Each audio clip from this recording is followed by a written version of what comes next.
theory-M.C.StudioZ here, and I'm just making a quick simple video contributing a little bit to the flat earth community. What you see here is the mid-Atlantic ridge, right? Everybody knows that. But so this video goes in on how the floodgates opened up and caused this scar on the earth. So I hope you guys enjoy.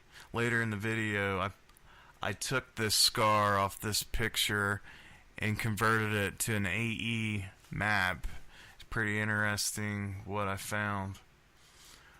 But I hope you guys enjoy. Take care. This respected scientist's hydroplate theory not only offers a completely new approach to the geological sciences, it succeeds where the prevailing theory often fails. It simply and logically explains some of the Earth's most profound mysteries. We can see on our planet 25 major features that can now be systematically explained as a consequence of a global flood that erupted from subterranean chambers with an energy release exceeding the explosion of 30 trillion hydrogen bombs. This theory shows us just how rapidly major mountains form.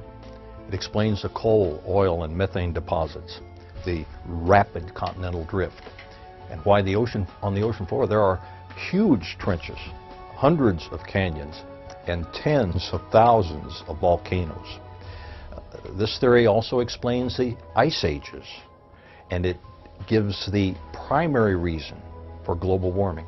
It explains the formation of the layered strata in almost all fossils, the frozen mammoths, and major land canyons, especially the Grand Canyon.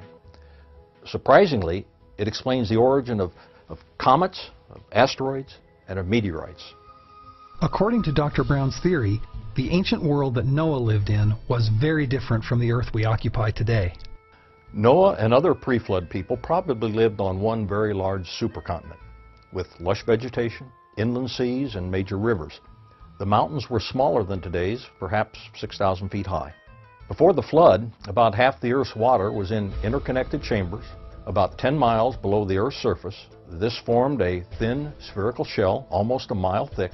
The pressure in the subterranean chamber had been increasing for centuries because the gravity of the sun and moon produced tides in the subterranean water that lifted and lowered the Earth's massive crust twice a day. This tidal pumping added gigantic amounts of energy to the subterranean water. This increasing pressure in the subterranean water steadily stretched the crust as a balloon stretches when the pressure inside increases. Failure in the crust began as a microscopic crack that grew in both directions at almost 3 miles per second. The crack, following the path of least resistance, encircled the globe in about 2 hours. As the crack raced around the Earth, the overlying rock crust opened up like a rip in a tightly stretched claw. So the water exploded violently out of the rupture. The Bible even gives us a precise date, the 600th year of Noah's life, on the 17th day of the 2nd month. On that day, all the fountains of the great deep burst open. Then it says, and the rain fell. The fountains of water jetted supersonically into and above the atmosphere. The spray from these enormous fountains produced torrential rain such as the Earth has never experienced before or after. The supersonic fountains eroded the crumbling rock on both sides of the widening crack. This produced huge volumes of sediments that settled through the floodwaters, trapping and burying plants and animals, forming the fossil record. Eventually, the crack became so wide that the newly exposed floor of the subterranean chamber sprung upward, giving birth to the mid-oceanic ridge that wraps around the Earth like the seam of a baseball. The continental plates, with lubricating water still beneath them, slid downhill away from the rising mid-Atlantic ridge.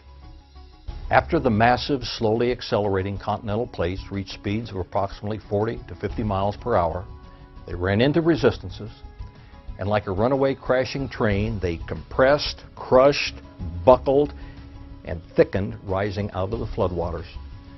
This is why the major mountains are generally parallel to the oceanic ridges from which they slid. Today's major mountains were all pushed up in hours. The hydroplates, in sliding away from the mid-Atlantic ridge, opened up very deep ocean basins into which the floodwaters retreated. This theory of a massive worldwide catastrophe in antiquity appears to support the biblical story of the deluge in every detail. But what other evidence exists to support this amazing theory? In 1970, I predicted that large pools of salt water would be found beneath major mountains. That prediction has been confirmed in several ways, by gravity studies, by seismic studies, and by electromagnetic studies. A paper published in the April 2001 issue of Science magazine announced the discovery of an electrically conductive layer under the Tibetan Plateau. The article suggested that such high conductivity at depths of approximately 10 miles could be achieved by a layer of aqueous fluids, some 1.6 kilometers thick and containing 10% brine. In other words, salt water. Just how big these subterranean layers of water will turn out to be, no one really knows, but the article points out that the conductivity is evident across the entire Tibetan Plateau.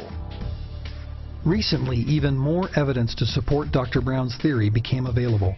On March 22, 1998, a group of boys playing basketball in Monahans, Texas, narrowly missed being struck by a 3-pound meteorite that crashed to the ground 40 feet from where they were playing. The police were notified, and 48 hours later, NASA scientists cracked the meteorite open in a cleanroom laboratory. What they discovered inside stunned them all. The meteorites contained salt crystals and liquid water. The NASA scientists who investigated this meteorite believe it came from an asteroid. That's unlikely, because asteroids in the vacuum of space cannot sustain liquid water, which is required to form salt crystals. It's also too cold, and there's too little gravity. Earth is the only body in the solar system that can sustain liquid water on its surface. This demonstrates the enormous power of the subterranean supercritical water, the fountains of the great deep, that launch water and rock fragments into orbit around the sun. These rock fragments are still returning to the Earth as meteorites.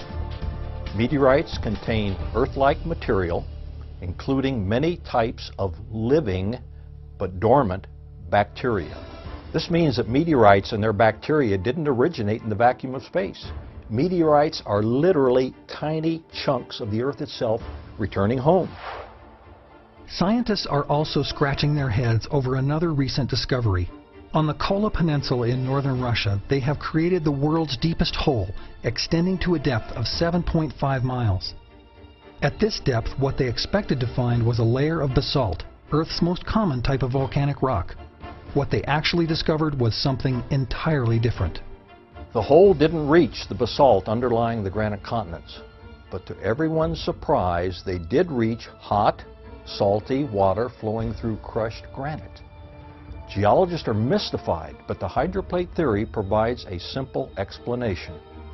Did the springs of the Great Deep burst forth and flood the entire Earth, just as the Bible says?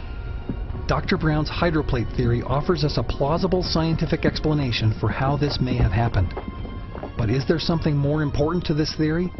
Could it be yet another example of the supernatural engineering observed throughout the Bible? If we now know where the water of the Great Flood came from, the same water that was instrumental in forming the fossil record, then when the Great Flood receded, where did all the water go? The answer to that question not only bolsters the scientific theory that a worldwide flood actually took place, it also provides an alternative explanation for the formation of one of the world's greatest natural wonders. This is the question that stops most scientific investigators dead in their tracks. Yet the hydroplate theory makes the answer obvious. As the hydroplates crashed, they thickened and rose out of the water, forcing the floodwaters over the continents to recede. Simultaneously, upward surging subterranean water was choked off. As the floodwater drained off the continents, every continental basin was left brimful of water, producing many post-flood lakes. During the following centuries, some lakes breached their boundaries by either spilling over their rims or undercutting their banks. The rapid, catastrophic discharge of these lakes, much like the collapse of a large dam, carved canyons. Several centuries after the flood, two very large ancient lakes, Grand Lake and Hopi Lake, sitting on top of the high, rising Colorado Plateau, breached their boundaries and carved the Grand Canyon in just a few weeks. The massive canyon was not carved by the relatively small Colorado River over millions of years. That river is a consequence of the carving of the Grand Canyon. Can the residual waters of Noah's flood account for the amazing natural beauty of the Grand Canyon? If Dr. Brown's theory is correct, then the Grand Canyon was carved only a few thousand years ago, and nearly every geology textbook needs to be rewritten. One has only to look at the Earth's anomalies to see that the hydroplate theory provides a far better explanation of the Earth's present condition than the other more prevalent, well-propagated, but highly implausible theories. Were key geological markers, like the Grand Canyon, formed over millions of years? Or did they come to be within the short time frame of Noah's flood? The hydroplate theory, which supports the story of Noah's flood, says it was the latter. If that is true, what better example of supernatural engineering could one ask for? So yeah, I think that video is pretty interesting. Take everything with a grain of salt. Use discernment on, the facts. But like I said before, I used Adobe Illustrator. Kind of used that Mid-Atlantic Ridge photo and converted the scar to the AE map as best as I could. I'm not a professional video maker or graphics designer or anything like that, so I'm just kind of learning as I go. But it's interesting how the scar, it begins or ends there at the North Pole. Kind of interesting.